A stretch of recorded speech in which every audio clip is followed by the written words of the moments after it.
So for this video, guys, we're going to look at Z under as a base play as well.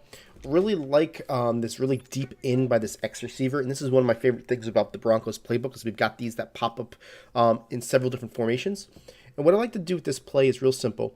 I like to put the RB on a flat, and then I do like to make sure that I redo the B's route. The reason why is look where it ends. It ends right about where my left guard is as far as his route goes, right? So it doesn't go across the field. Now watch what I do with this in route right now. If I just re-in him, see how it goes across the field? That's going to help you out just in case they jump anything. But what I like to do here is I like to hit this guy on its break. So a lot of people blitz. If people blitz a lot from the right side, I like to use it like this. It really doesn't matter which side they blitz from, because a lot of times what happens is if they're blitzing from the left, their user is going to replace the left side of the field. So it's more likely that you're going to have to deal with a user. If they blitz from the right side, most likely the user is going to be replacing the right side. That's just typically the way you play Madden. And if that's the case, what's going to end up happening is the guy's going to be there. But either or, let's kind of watch it here. And this is against cover 3 cloud flats. You're going to see right on the B's break, you're going to be able to throw that ball and have a really nice, successful play. The reason why I like it on this play is because of this A's route kind of gets a little bit of an attention down the field as a seam. If they try to jump the right side of the field, what's going to end up happening is you're going to be able to kind of hit that seam. So say they're a little bit more aggressive and they go this way with it. Now you're going to see this that A is going to get wide open, right? That's a little bit extreme. But if they try to sell out to go stop that play, then you do have that player there, right? So that's kind of why I like this in this regard. Now, say they do jump this and they played it a little bit better to where you couldn't hit the A, then I do like the fact that you're still going to be able to hit this X receiver coming across.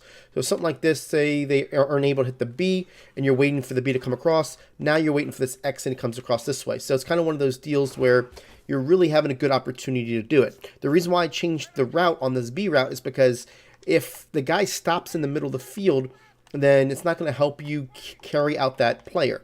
So a lot of times what I'll see is that they'll start off with this player and say they're going to kind of jump this player. They go all the way this way because of the route, and then they try to rally back up to this way. Then you're just going to throw it to that in route as it comes across, right? So I'll kind of simulate that a little bit here by just, pretending like that's the way it's going to happen. So say you can't throw it to this B right away, then they're going to go to the X. Now you're going back to the B, right? That's kind of one of those deals where you're kind of reading it go B, and then X and back to B, depending on how they cover it. But for the most part, it doesn't matter if it's hard flats or cloud flats, hitting this B right on its break is really going to be a nice route for you for a good 7 to 8 yard gain.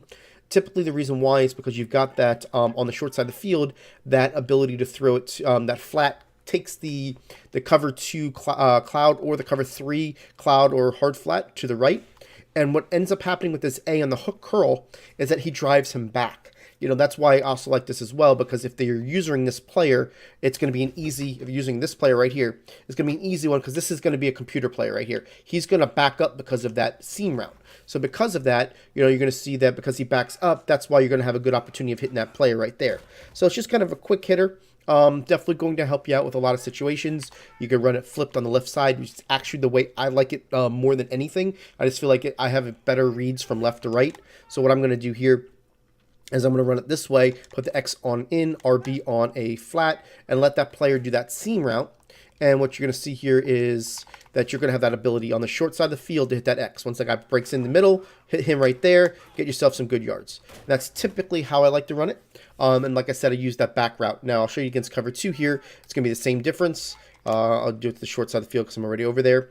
And what you'll see again is on cover 2, you're going to have that ability. A lot of times with cover 2, somebody's going to be the deep player and somebody's going to be the user, right? So kind of depict it that way. And we'll go like this, go up the field. This guy's going to come in.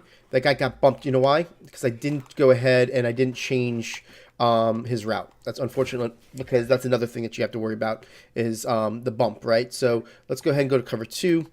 And again, what I'm going to do is put this X on deep. And I'm going to put this like this. I just want to make sure that we are doing the right setup here. Here it is. You can see even when I got the bump, I still was able to throw it to that B receiver earlier. So here we go again. X is going to come across. You're going to see that he's going to get the ability to get right there underneath. And that's kind of what you're looking for against cover 2 as well. If you get that player to go ahead and jump down. Let me show you what I mean by that. Where if this is the case where this guy is in deep coverage, and we're going to put this A on, let me just make sure I show you everything the way I am. Okay, so here it is, X on this, and this is how we're running it, right?